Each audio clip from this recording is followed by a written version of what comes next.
La Semana Santa comienza mal para Cervera, Autol y Pradejón.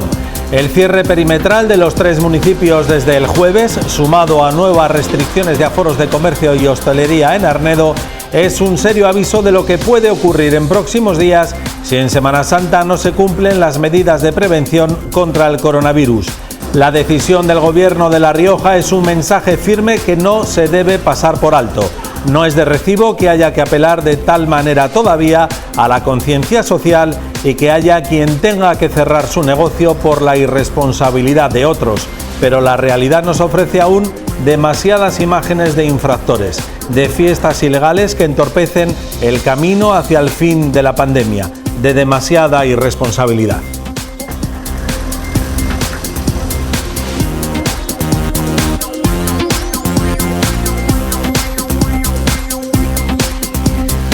¿Qué tal? Muy buenas noches. Nos las prometíamos felices hace una semana cuando el Gobierno optó por no aumentar las restricciones en La Rioja, por mantener horarios de toque de queda e incluso aumentar aforos en interior de bares y comercios. Pero el tiempo le ha dado la razón a los pesimistas, a los que creen que después de un año aún hay demasiada falta de conciencia social sobre lo que supone esta pandemia. María. Así es, Óscar, muy buenas noches. Estamos en el comienzo de la cuarta ola. Lo reconocía esta mañana la presidenta del Gobierno de La Rioja, Concha Andreu.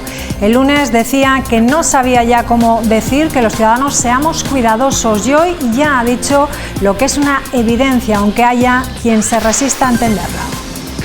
La cuarta ola es ya una realidad en La Rioja. Nos encontramos en plena fase de ascenso de la curva de esta cuarta ola. Insisto, y quiero insistir en cada párrafo, seamos responsables, porque esta subida de la ola, de la cuarta ola de contagios, llevará a pacientes a UCI y, por tanto, a fallecimientos. El Consejo de Gobierno aprueba el nuevo decreto de escolarización que garantiza la libertad de elección de centro de las familias y un acceso a las plazas en condiciones de igualdad, han dicho. El decreto actualiza la baremación en el acceso a las plazas, dando prioridad a los centros adscritos, la presencia de hermanos, la cercanía del hogar y lugar de trabajo y también la renta per cápita. Les contaremos que la Asociación de Amigos de la Tierra en La Rioja ha pedido al Gobierno de la comunidad que gestione y se implique en lo que aseguran es una avalancha de proyectos de energías renovables. En la actualidad hay 7. Defienden que algunos de los que ya están en marcha están teniendo graves consecuencias en el medio ambiente. Sin embargo, desde el Gobierno de La Rioja han afirmado en varias ocasiones que no van a permitir la acumulación indebida de parques eólicos. Y el Ayuntamiento de Logroño ha puesto en marcha el Metrominuto, un mapa que mide las distancias y tiempos caminados entre distintos puntos de la ciudad, una medida que pretende impulsar la movilidad sostenible y saludable. Un par de minutillos y empezamos ahora, no sé si hay... Y en deportes, Saro y Sociedad Deportiva Logroñés se enfrentan este miércoles a partir de las 5 de la tarde en el Mazo, en el último encuentro de la primera fase. La cita ha sido retrasada después de un brote de COVID que ya ha afectado hasta 11 integrantes de la plantilla blanquinegra.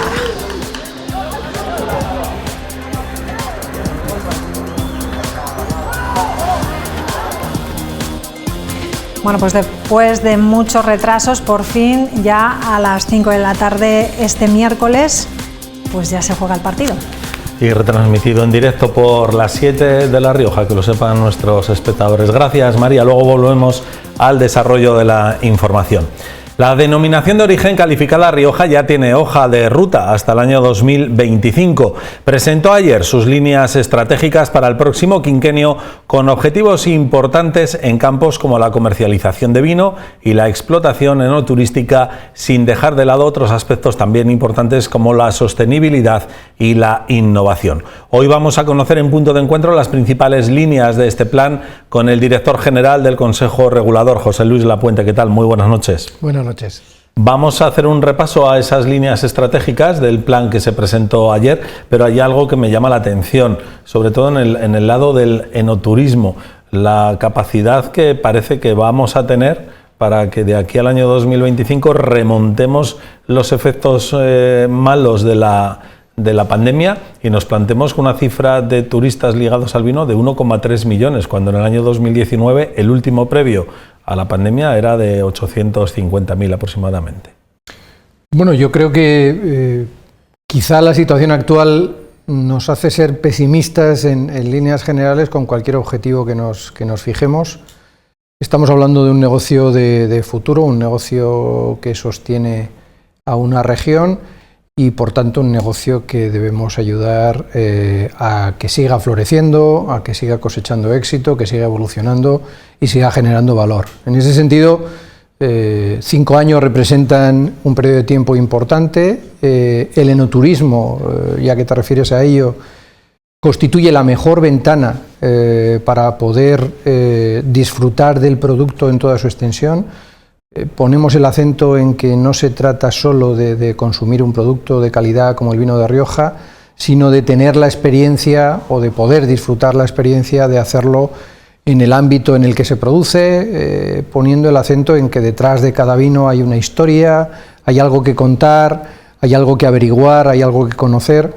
Y en ese sentido hemos visto una apertura creciente de las bodegas con una oferta segmentada.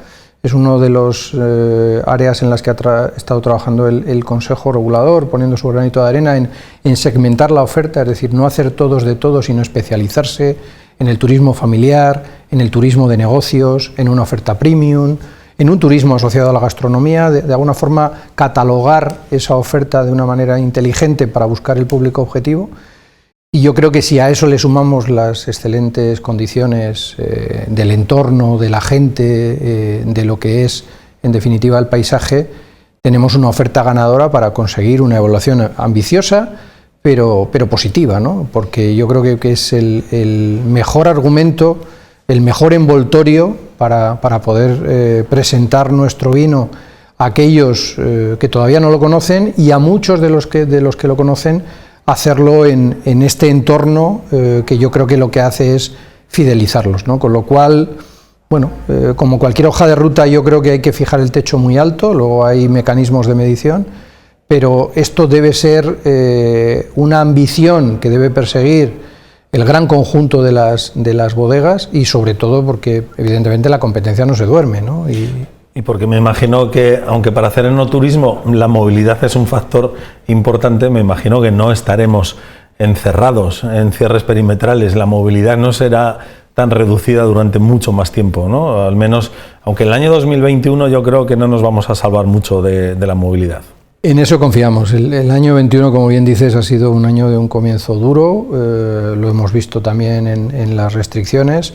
Pero insisto, aunque nos cueste despojarnos de este pesimismo que nos atenaza, debemos ver que en algún momento recuperaremos nuestros hábitos más cotidianos, nuestros hábitos más aburridos, y en ese sentido lo que también somos conscientes es de que un producto ganador, un producto líder, tiene que adelantarse a los acontecimientos. Es decir, uno no puede esperar a que se normalice la situación, sino que debe poner las bases suficientes para luego poder atraer a esa gente cuando tenga que tomar una decisión. Y obviamente cuando Dios lo quiera que sea a la mayor brevedad posible, cuando se normalice la situación y podamos disfrutar de la movilidad, porque no es menos cierto que de todos esos visitantes, casi el 40% son visitantes que vienen del exterior. No solo es turismo de proximidad, que posiblemente durante un tiempo puede que sea nuestro foco origen de visitantes, sino también, evidentemente, la aspiración a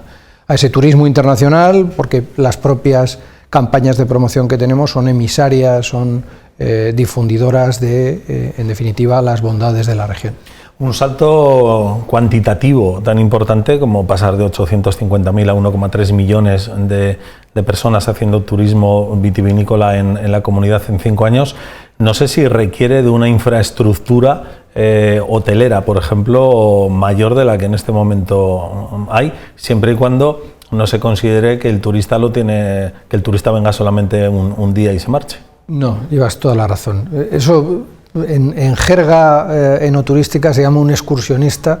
En realidad la aspiración es a que las personas, los visitantes, pernocten y por tanto inviertan un tiempo en el conocimiento de la región, no solo evidentemente de las bodegas, sino de cualquier otro de los atractivos turísticos que tienen, ¿no? Lo que ocurre es que yo creo que negocio llama a negocio, es decir, hay que dar los primeros pasos, generar ese tráfico y realmente a partir de ahí comienzan oportunidades en diferentes tipos de ofertas de alojamiento, posiblemente que trascienden lo tradicional, y en ese sentido sí que tenemos el análisis del entorno, el análisis de regiones como puede ser todo el entorno andaluz y más concretamente el entorno de Jerez, el entorno internacional, las visitas a regiones francesas, regiones referentes como puede ser Champagne o Napa Valley, vemos que son cifras que están superadas con creces, con lo cual no estamos hablando de objetivos irreales, pero sí que es cierto que la forma de edificar de una manera sólida esa visita y sobre todo la repetición requiere ofrecer un turismo de calidad, es decir, si al final el cliente o el visitante se va insatisfecho, posiblemente no habremos construido nada. Negocio llama a negocio, dice. ¿Quiere decir eso, por ejemplo, que es un buen momento para optar a proyectos, para elaborar proyectos que opten a la obtención de fondos con europeos a través de los Next Generation, por ejemplo? ¿Es este el momento óptimo para hacerlo? Los fondos europeos constituyen una oportunidad. Yo creo que tampoco hay que mitificar las ayudas en clave de que vayan a salvar una situación. Yo creo que estas aportaciones que buscan lo mismo que en definitiva nosotros con nuestra hoja de ruta, generar valor, es decir, no se trata de desembolsos a fondo perdido, sino que se busca que haya un efecto multiplicador. Yo soy de la opinión, esto es muy personal, de que serán tremendamente útiles si abordan proyectos ya en marcha, es decir, algo que tengamos la conciencia de que hay que poner en marcha, escalable, puede ser de un conjunto de bodegas, de todo un sector, de todo el eje agroalimentario, y que de alguna forma se entienda que va a tener su rendimiento o su retorno de cualquier manera.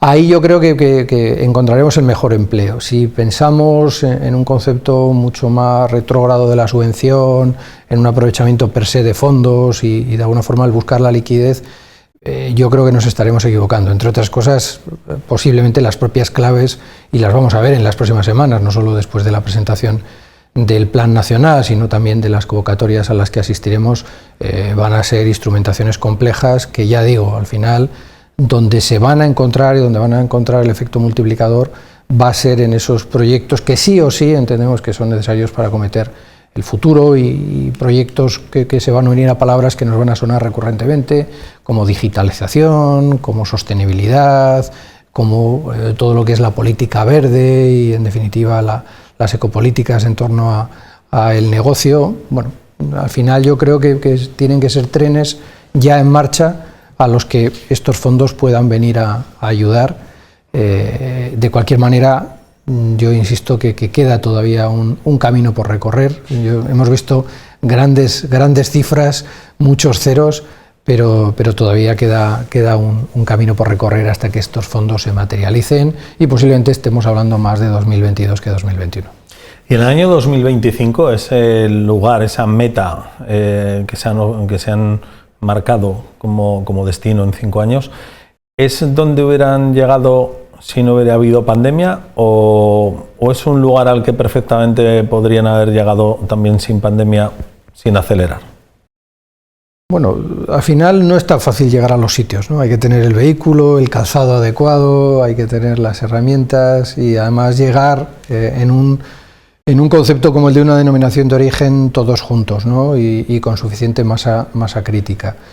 Hablar de cifras que pueden parecer pues como muy rimbombantes o muy grandilocuentes, como superar 300 millones de litros, no están muy alejadas de la realidad. Antes de sufrir los efectos de la nociva helada que vivimos en el 2017, Rioja ha estado en el entorno de los 280-285 millones de litros, con lo cual tiene potencial suficiente no solo para producirlos, sino lo que es más importante, para colocarlos, ¿no? Porque una de las líneas, uno de los ejes del plan, gira en torno al equilibrio, que es fundamental para luego poder preocuparse del segundo pilar, que sería la calidad del producto. En ese sentido, las cotas que planteamos no están tan alejadas de resultados que se han tocado con los dedos. Lo que aborda el plan, que no es sino el resultado de una reflexión profunda durante más de un año, ya que empezábamos en noviembre del 19 con el lanzamiento de este proyecto, una reflexión profunda de los actores, que son al final los que son los protagonistas relevantes de esta historia, buscando a dónde ir a parar. Entonces no es tanto el volumen, sino la propia generación de valor, la revalorización de ese posicionamiento que se pretende, y de esa combinación de factores ver cómo el resultado va a poder derramar, va a poder generar riqueza para toda la cadena de valor. Aquí no se trata de que haya ganadores y perdedores, de que se beneficien un sector versus el otro, sino que todo el mundo en la cadena, todos los eslabones, puedan beneficiarse de la riqueza generada para la región, porque eso pues supondrá el que la gente se fije al territorio, el que no haya abandono ni despoblamiento de nuestros pueblos, el que pueda haber una renta suficiente y precios dignos para todos los intervinientes. Al final, todas esas consecuencias derivan de alcanzar una cota firme, es decir, no llegar resbalando a una meta, sino llegar de una manera firme, rotunda y sobre todo con metas que son factibles, tanto por el liderazgo que tiene Rioja en el ámbito nacional y sabiendo que todos juegan, no jugamos solos, y sobre todo por el gran recorrido que tiene en el ámbito internacional. La rentabilidad en la cadena es una de las cuestiones que ha destacado usted y que forma parte de ese plan, ese equilibrio en el que todos ganen. ¿Quiere decir que en este momento no se produce de la manera adecuada, o que puede haber alguna parte de esa cadena que no se encuentra cómodo en el reparto de esa riqueza? Hombre, yo creo que en las aproximaciones al negocio particular de cada uno, pues somos de naturaleza insatisfecha. Todo el mundo querrá mejorar su rentabilidad, mejorar en definitiva su escandallo y el rédito obtenido. Yo creo que hay que ser realistas, saber que los precios los determina el mercado. Por mucho que alguien tenga confianza en la calidad de su producto, al final el mercado posiciona a cada uno en su sitio. No se puede vender cualquier volumen, no se puede vender al precio que uno desearía, con lo cual hay un encasillamiento.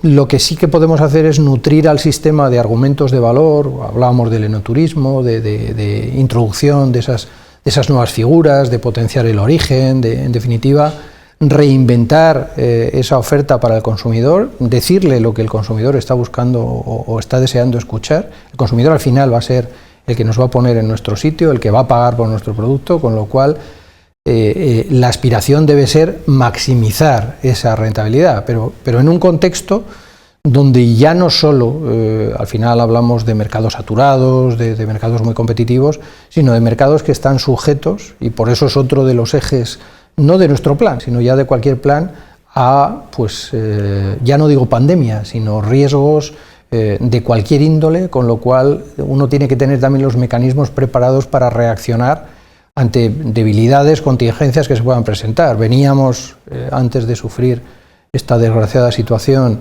que nos lleva carcomiendo durante más de un año, pues de estar temerosos por el recargo arancelario de Estados Unidos, el desenlace del Brexit. Pues posiblemente recordemos esto con cierto respiro cuando superemos la situación, pero no nos deja exentos de afrontar una nueva crisis, una nueva situación. Lo hemos visto con un barco que se ha cruzado en un canal y la economía se ha empezado a resentir. Yo creo que somos más conscientes que nunca de nuestra fragilidad y en ese sentido de que hay factores exógenos que también pueden venir a influir. Uno no puede luchar contra eso, lo que sí que tiene es que poner todos los argumentos posibles para mitigar sus efectos o contrarrestarlos al máximo posible. Decía que el consumidor manda, evidentemente, y ese consumo es el que genera los mercados.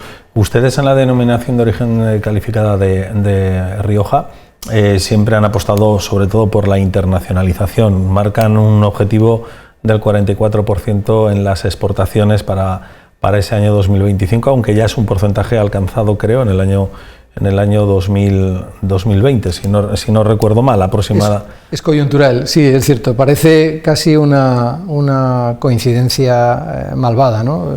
Posiblemente en condiciones normales, si nos remontamos al 19, estamos alejados de ese 44%, no mucho. Aproximadamente un 37% fue la exportación en el 19. Lo que ha ocurrido en el año 20, lo hemos comentado, es un daño importante por el cierre de la hostelería nacional, y obviamente eso ha supuesto un cambio de mix y esa elevación de los mercados exteriores, que han respondido muy bien para el vino de Rioja, por su fidelidad y por la apreciación del producto, hasta un 44%. La idea es conseguir ese mix de una manera natural. Si uno profundiza un poco en las claves que hemos barajado en el plan estratégico, 44% puede resultar una magnitud importante, pero hay dos elementos a tener en cuenta. Uno, Rioja no solo agota su dominio a nivel nacional, sino que lo extiende a nivel internacional, y cuando hablamos de los vinos de calidad españoles que se exportan, estamos hablando de por encima de una tercera parte del volumen, más de un 40% del valor, es decir, un 40% de la facturación de los vinos con denominación de origen que se exportan desde España al exterior son Rioja. Pero, sin embargo, cuando analizamos esta realidad desde otra perspectiva, decimos, bueno, ¿y qué representamos en el entorno de esos mercados cuando nos comparamos con los Borgoñas, con los Chiantis, con los competidores internacionales? Bueno, pues apenas somos un 3% del valor de lo que se está importando en los principales mercados de referencia, ¿no? O sea, que tenemos un margen de crecimiento en el mercado exterior impresionante. Eso es. Nada es fácil.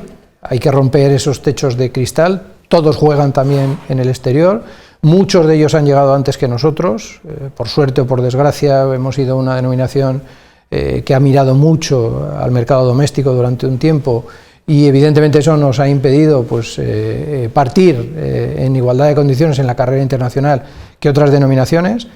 Eso es un hándicap, pero por contra sí que es cierto que el recorrido es importante y entendemos que tenemos una oferta ganadora. De ahí que siempre pensemos en clave internacional, pero simplemente por las posibilidades, por las facilidades que tenemos ahí. ¿Y cuál cree que puede ser el freno, si se puede denominar así, para que solamente sea el 3% del volumen de facturación del vino en el resto del mundo, una marca como Rioja de prestigio? O sea, el freno está en una visión de la internacionalización, escogiendo mal los mercados, mala promoción, no sé.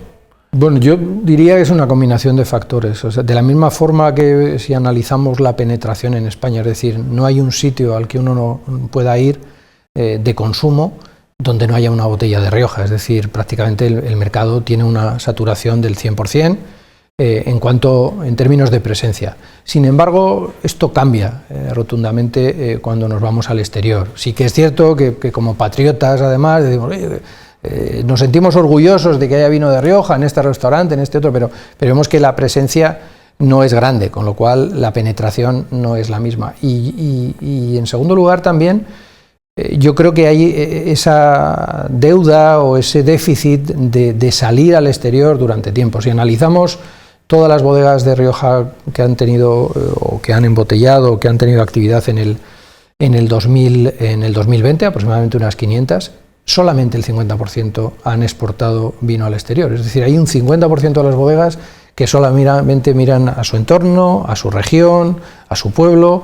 Estamos hablando de prácticamente 240 bodegas que venden por debajo de 50.000 litros. Es decir, en la mitad de ese parque está por debajo de los 50.000 litros, con lo cual las ofertas son unas ofertas finitas, ¿no? Claro, cuando alguien piensa en clave internacional, piensa en la distribución, primero tiene que tener masa crítica, segundo, estar ahí, tener presencia, mantener.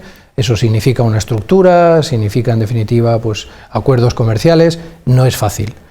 Sí que tenemos las posibilidades para hacerlo, cada vez más una apertura al exterior de las bodegas, pero es algo que no se logra de la noche a la mañana, ¿no? Con lo cual no es tan fácil como cambiar un número en una ecuación, pero sí que despierta de una forma honesta y transparente oportunidades que yo creo que tenemos que aprovechar.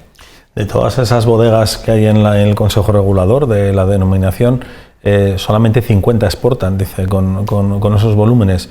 El resto... No, aproximadamente el 50%. El 50%. 250. ¿El resto tiene capacidad de supervivencia solo con mercados nacionales a corto o medio plazo? Sí, por eso lo combinaba, a lo mejor son muchos datos y yo mismo causo la confusión, pero por eso lo combinaba también con la dimensión, es decir, hay grandes jugadores pero que conviven en una convivencia sana y que yo creo que en la propia diversidad genera un atractivo de la región, con pequeños operadores, es decir, si alguien pues, pone en comercialización 50.000 litros, 75.000 botellas, pues posiblemente pues, en el entorno de su comunidad, comunidades limítrofes, con una distribución más o menos sencilla, pueda llegar a colocar esos volúmenes en el ámbito nacional. Entonces, nos plantearíamos, ¿no es atractivo exportar? Pues sí, lo sería, y tener una presencia internacional, pero si eso conlleva pues contratar a alguien, viajes, desembolsos, etcétera, pues a lo mejor es un negocio acomodado a esa dimensión local. A medida que los negocios crecen, evolucionan, y sobre todo estamos hablando de bodegas que son negocios sostenibles, pues la búsqueda de un crecimiento te va a llevar a tener que buscar oportunidades y realmente abrir esa ventana al exterior y seguir la estela de ese otro 50% de bodegas que ya está fuera. Otro de los ejes de este plan estratégico es el de la sostenibilidad, la importancia del equilibrio con el medio ambiente, y plantean la reducción del uso de fitosanitarios en un 50%. La verdad es que 5 años no es nada en un periodo de objetivos, y sin embargo 50% sí que es mucho, es reducir a la mitad el uso de fitosanitarios. ¿Son pocos los que se utilizan para poder rebajar en esa cuantía tan alta en tan poco tiempo? De entrada, lo mismo que el desarrollar una labor enoturística, una labor de hospedadores, una labor de anfitriones, de la misma forma el estar comprometidos con la sostenibilidad es una obligación, no es una opción, pero es una obligación, y lo vamos a ver en el entorno comunitario con objetivos de desarrollo sostenible que van a estar condicionando las políticas, eventuales captaciones de fondos, etcétera. En segundo término, también hay que tener cifras mensurables. Si uno no fija un objetivo, no puede medir y no puede calcular desviaciones. No sé si será un 50, será un 48, pero debemos discurrir por esa tendencia. Cada vez también vemos cómo hay mayor limitación en el uso de productos. Ya no es un tema opcional del operador, sino que productos prohibidos que desaparecen. Y en ese sentido, yo creo que también hay una base importante, y está directamente unido con la investigación y con el desarrollo. Tenemos que buscar alternativas, confusión sexual, el uso de productos que no sean productos sintéticos, es decir, buscar la opción. Quizá durante un tiempo hemos estado más expensas de preservar el cultivo, y sobre todo pues en una región como la que es en Rioja, y no tanto hemos tenido el acicate de hacerlo de una manera sostenible, aunque yo creo que cada vez más hay una conciencia a ese respecto. Lo que hemos entendido en este plan,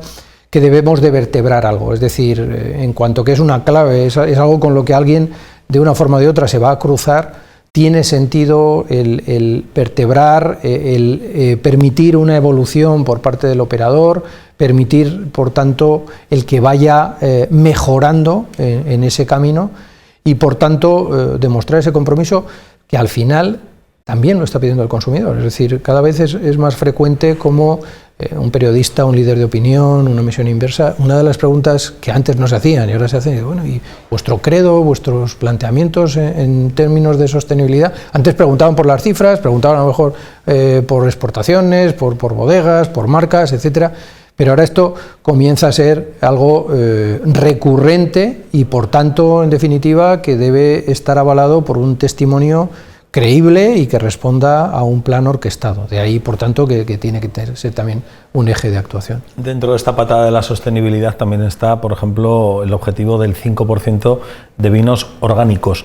Yo no sé, ¿el consumidor se tiene que ir acostumbrando poco a poco a ese tipo de vinos? El paladar se acostumbrará fácilmente a ese tipo de vino. ¿Qué diferencias hay con el vino que hemos consumido tradicionalmente? Yo creo que por encima de todo, no me atrevería, porque no soy experto, en realidad no soy experto en nada, sé un poquito de muchas cosas, pero no soy experto en nada, a establecer diferencias cualitativas. Por encima de esto, lo que sí me atrevo a afirmar es que, de la misma forma que se busca ese argumento de sostenibilidad, se busca ese compromiso con el cultivo ecológico, con el respeto, con las prácticas integradas, con el respeto del medio ambiente, y es algo que muy lentamente, o sea, no es algo que vaya a surgir o que haya surgido de repente, sino que hay mercados más concienciados, otros no, pero va calando en el consumidor. Y no solo esto, también de nuevo lo vemos en clave de la propia Unión Europea, es decir, entiende que ese tipo de cultivo, en general, para el vino, para cualquier producto agroalimentario, debe fomentarse. Hace una semana publicaba una comunicación poniendo el acento, en definitiva, en el foco en estos productos, que no van a suponer un cambio en el mix de oferta de los vinos de Rioja, que han supuesto a lo largo del tiempo, en los últimos años, un incremento en el portfolio de todos los operadores. Posiblemente hay algunos operadores específicamente ocupados en el cultivo, en el vino ecológico, pero hemos visto cada vez más cómo aumenta el portfolio de operadores que tienen parte de su cultivo en clave convencional y que también obtienen un producto de cultivo orgánico, un vino ecológico que puedan ofrecer al consumidor, señal de que se lo está demandando, con lo cual, lo queramos o no, pues una de las cosas que también han venido para quedarse, que forma parte de la sensibilización que pretende, de ese gran acuerdo verde que pretende la Unión Europea para los próximos años, y por tanto, insisto, si predicamos que Rioja mira al mercado, responde y satisface el mercado, lo que no puede elegir es lo que le gusta del mercado y descartar lo que no le gusta, ¿no? Pues debe integrarlo dentro de su plan de acción.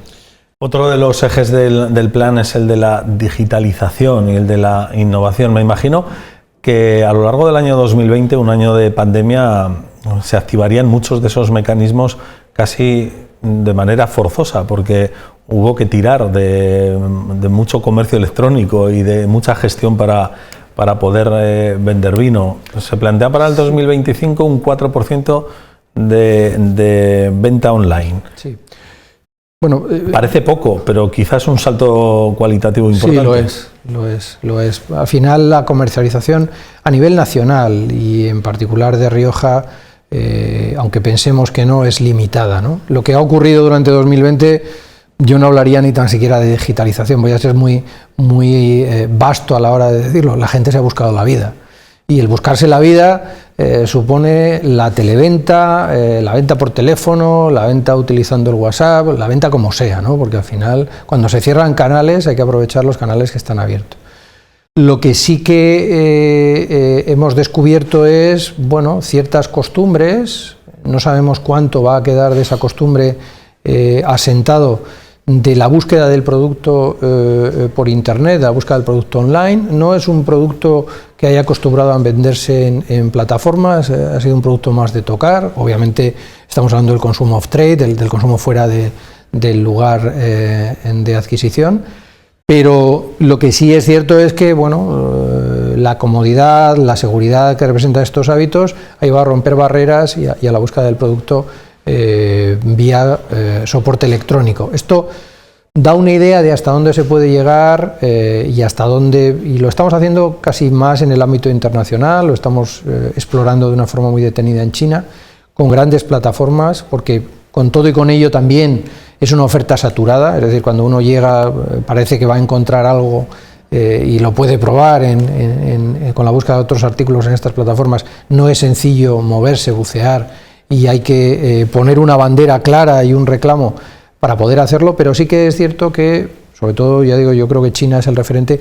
Hay mercados donde realmente ha habido una revolución en la adquisición del producto y es una oportunidad que tenemos que encontrar. Ahora mismo, a nivel nacional, yo me atrevería a decir que no estamos hablando de más de un 1 o un 2% de comercialización, por eso el doblar esa cuota y llegar a un 4% no es tan ambicioso, pero la digitalización no termina ahí, termina también, y no termina o no pasa evidentemente por todas las videoconferencias, los instrumentos que hemos utilizado para reunirnos, pasa también por la búsqueda de la eficiencia en los procesos, no solo en el ámbito industrial, sino también en el ámbito operativo, el buscar automatizar todo lo posible, lo estamos haciendo de puertas adentro en el Consejo, en la relación con los operadores.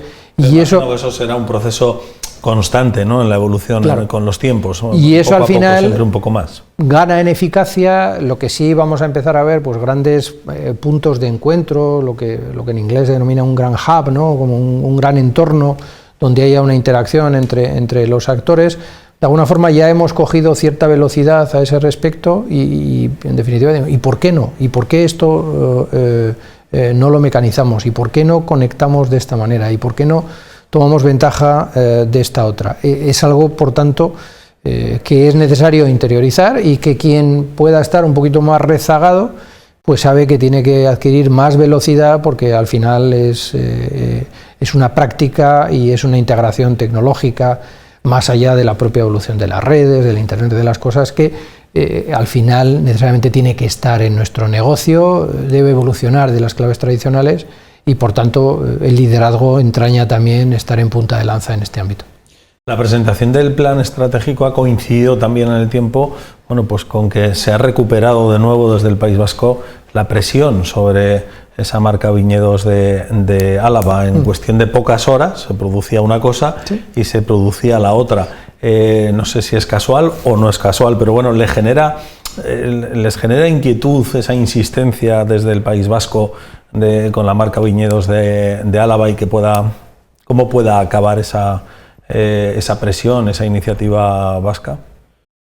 Bueno, de entrada, posiblemente es una mala casualidad. El trabajo estaba terminado, como digo, hemos estado volcados en él durante todo el 2020. Me quedaba buscar también una presentación a la altura del plan y de lo que representa el liderazgo de Rioja. Por eso, pues contamos con el ministro de Agricultura, Pesca y Alimentación, que dijo que sí desde el primer momento. Había que cuadrar, por tanto, la agenda. Teníamos al socio que nos ha acompañado en este plan, que era KPMG, con lo cual, bueno, en realidad era el momento en el que había que hacerlo. El que se haya cruzado con esta iniciativa, pues hombre, a mí lo que me produce, sigo pensando que no sé de quién ni para qué, y que ahora mismo es un momento de converger, ¿no?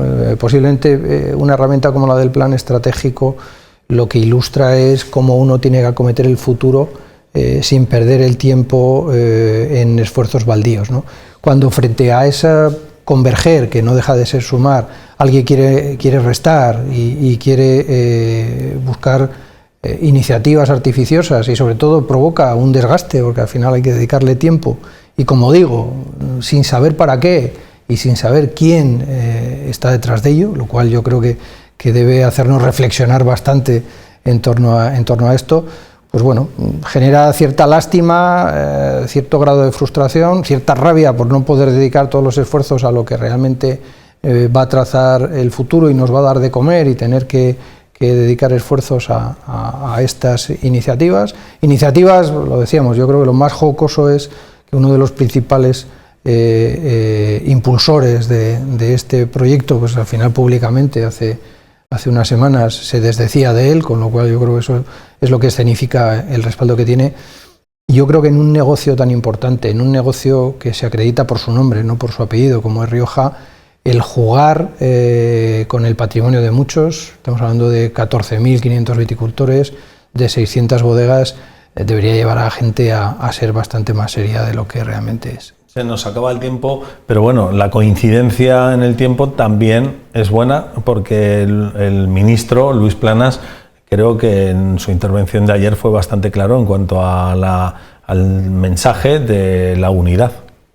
Bueno, el ministro que asumía y subrayó cómo pues, Rioja, no solo en el ámbito nacional, sino en el ámbito internacional, hace marca España, hace marca país, y por tanto es una de las joyas de la corona del ministerio, pues evidentemente como buen político no va a desdeñar o no va a menoscabar aquello que puede fundamentar el éxito en la actuación agrícola o agroalimentaria española. Siempre lo ha dicho, sin ningún tipo de duda. En ese sentido habla muy claro y tiene muy claras las ideas, y como bien dices, yo creo que la remisión a sus palabras deja fuera de toda duda qué es lo que opina el Ministerio de Agricultura a este respecto. Pues muy bien, muchísimas gracias al director general de la Denominación de Origen Calificada Rioja, José Luis Lapuente. Gracias por estar con nosotros, por explicarnos, ampliarnos un poquito con más detalle este plan estratégico de la denominación para los próximos 5 años y que ojalá se cumpla. Muchísimas gracias y muy buenas noches. Gracias a vosotros, un placer.